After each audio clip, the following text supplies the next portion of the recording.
Breaking news చూస్తున్నాం. నటి Hema jail నుంచి విడుదలయ్యారు. షరతులతో కూడిన బెయిల్ రావడంతో ఈ రోజు బెంగళూరు జైలు నుంచి విడుదలయ్యారు. బెంగళూరు రేవ్ పార్టీ కేసులో నటి హేమ అరెస్ట్ అయ్యారు. రేవ్ పార్టీని హేమనే ఆర్గనైజ్ చేశారని గుర్తించారు. ఈ క్రమంలో ఆమెను కస్టడీలోకి తీసుకుని ప్రశ్నించారు.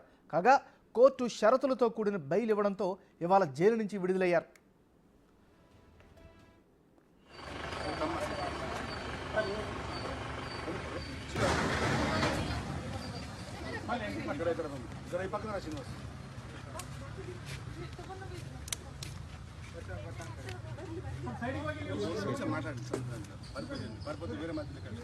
వీళ్ళకి చెప్పాల్సిన అవసరమే మనకి అంతే. మనం బ్రేకింగ్ న్యూస్ చూస్తున్నాం. నటి హేమ జైలు నుంచి విడుదలయ్యారు. షరతులతో కూడిన బెయిల్ రావడంతో ఈరోజు బెంగళూరు జైలు నుంచి విడుదలయ్యారు. బెంగళూరు రేవ్ పార్టీ కేసులో నటి హేమ అరెస్ట్ అయ్యారు. రేవ్ పార్టీని హేమనే ఆర్గనైజ్ చేస్తారని గుర్తించారు. ఇక ఇదే అంశానికి సంబంధించి మన తాజా సమాచారాన్ని మా రిపోర్టర్ రానా అందిస్తారు. రానా, చెప్పండి.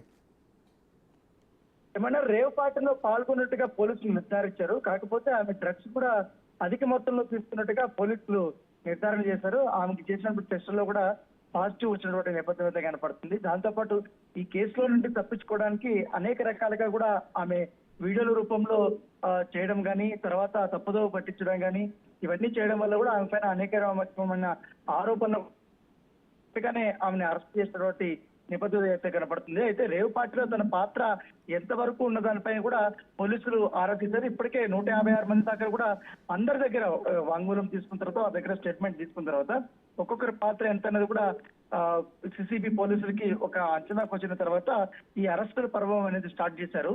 అయితే ఎక్కువ మంది ఈ రేవ్ పార్టీ గురించి కానీ, అలాగే అక్కడ జరిగినటువంటి డ్రగ్స్ సంబంధించిన పార్టీ పైన హేమ మీద ఎక్కువ మంది స్టేట్మెంట్ ఇచ్చినట్టుగా సమాచారం అవుతుంది. దాన్ని దృష్టిలో పెట్టుకుని హేమాను కూడా అరెస్ట్ చేశారు. అరెస్ట్ చేసిన తర్వాత 14 రోజుల పాటు కూడా ఆమె రిమాండ్ కూడా వెళ్ళారు.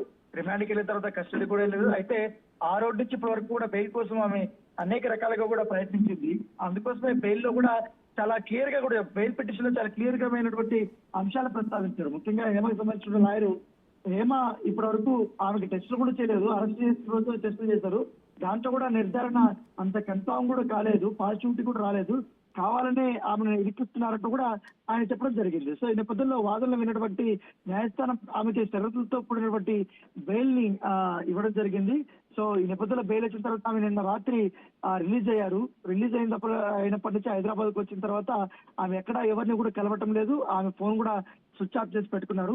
ఖచ్చితంగా కూడా న్యాయపరంగా నేను పోరాడుతాననేది కూడా తన సన్నిహితుల వద్ద ఆమె చెప్తున్నట్టుగా తెలుస్తుంది. కొంతమంది సిసిబి అధికారులు కావాలని నా పైన తప్పుడు కేసులు పెట్టారంటూ కూడా ఆమె ఇప్పటికి కూడా వాదిస్తూనే ఉంది. కాకపోతే ఆ రోజు వీడియోలు రిలీజ్, ఎందుకంటే ఆ పార్టీలో పాల్గొన్నా కూడా పాల్గొనలేదు అంటూ కూడా ఆమె వీడియో రిలీజ్ చేసిన నేపథ్యంలో దానిపైన కూడా ఆమె స్పందించారు.